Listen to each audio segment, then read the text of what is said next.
Hello and welcome to week 3. This week's going to be an exciting week. We have a lot going on, a lot of new things.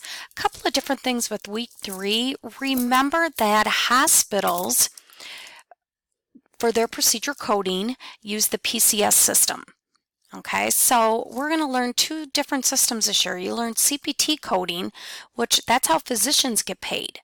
Your PCS system is how hospitals get paid for doing that procedure, for allowing the surgeon to come in and do the procedure at their facility. So it's going to be the prep, the drape, everything, all the resources involved. Let's just say do an appendectomy. Okay, so the hospital gets paid for allowing that appendectomy to become here or at their hospital, and a physician uses CPT coding so they get paid for it. So a couple of different things. We are just going to learn the inpatient procedure side. Okay, so with it, it's going to be an exciting week. Make sure you review. I have some PowerPoints, and I'll show those here in content. We have the educational learning objective is 8.5, ICD-10 PCS, and our PLO and CLOs have stayed the same.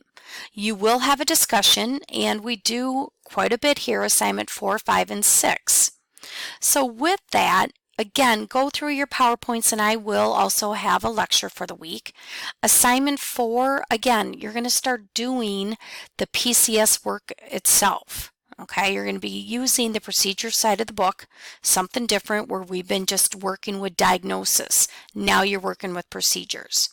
Okay, so we have PowerPoints. We have another assignment, number 5. Okay, and I do have some extra YouTube videos on those. And assignment 6, which is procedure in the medical surgery related and ancillary sections. So again, it's going to be a busy week, a lot of good work. So if you have any questions, let me know.